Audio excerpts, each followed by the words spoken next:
नमस्ते। मेरे सामने TCL 60 SE NXE paper 5G है और इस वीडियो में मैं आपको दिखाऊंगा कि इस डिवाइस को कैसे रीसेट किया जाता है।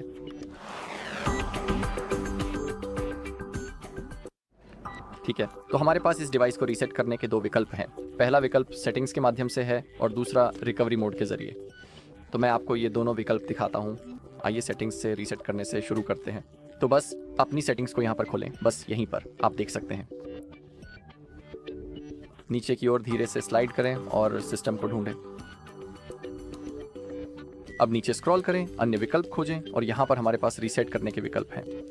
यहाँ पर निश्चित रूप से हमें सभी डेटा मिटाने में रुचि है, यानी फैक्ट्री रीसेट में, लेकिन यहाँ आप मोबाइल नेटवर्क सेटिंग्स, ब्लूटूथ और वाईफाई सेटिंग्स रीसेट कर सकते हैं, ऐप प्रेफरेंसेस रीसेट कर सकते हैं और साथ ही eSIMs भी मिटा सकते हैं। ठीक है, तो याद रखें कि जब आप फैक्ट्री रीसेट करेंगे तो आपका सारा डेटा खो जाएगा। तो यहाँ क्लिक करें।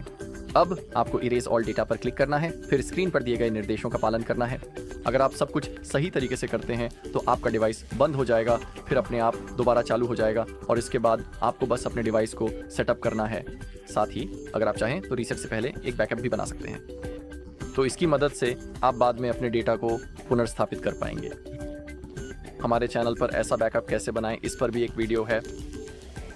ठीक है, तो अब इरेज ऑल डेटा पर क्लिक करें, लेकिन अब मैं आपको दिखाता हूं कि रिकवरी मोड के ज़रिए कैसे रीसेट करें। हमें पावर बटन और वॉल्यूम अप बटन को एक साथ दबा कर रखना होगा। तो दोनों बटन को एक साथ कुछ देर के लिए दबाए रखें।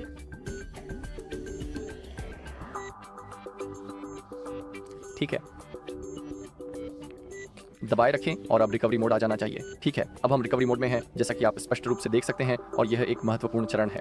अब वॉल्यूम कीज का उपयोग करके, जो आपके डिवाइस के किनारे पर स्थित होती हैं, हम इस मेनू में आसानी से ऊपर और नीचे मूव कर सकते हैं, जिससे विभिन्न विकल्पों का चयन करना संभव हो जाता है। और अब बस वाइप डेटा फैक्ट्री रीसेट विकल्प को ध्यान से चुनें, जो आपके डिवाइस को उसकी फैक्ट्री सेटिंग्स पर वापस लाने के लिए आवश्यक है। अब पावर बटन दबाकर पुष्टि करें। अब फिर से फैक्ट्री डेटा रीसेट को चुनें, पावर बटन दबाएं। ध्यान रखें कि इस तरीके में आपकी सारी डेटा भी खो जाएगी। और अब आप देख सकते हैं कि डेटा वाइप सफलतापूर्वक पूरा हो गया है। अब रीबूट सिस्टम नाउ चुनें, पावर बटन पर क्लिक करें और अब पिछले तरीके की तरह फ़ोन चालू हो जाएगा और अगली चीज़ जो आपको करनी है, अपने डिवाइस को सेटअप करना। ठीक है, तो इस वीडियो में बस इतना ही। देखने के लिए आप सभी का धन्यवाद। अगर आपको ये वीडियो मददगार लगी हो, कृपया लाइक करें, कमेंट करें और सब्सक्राइब करें।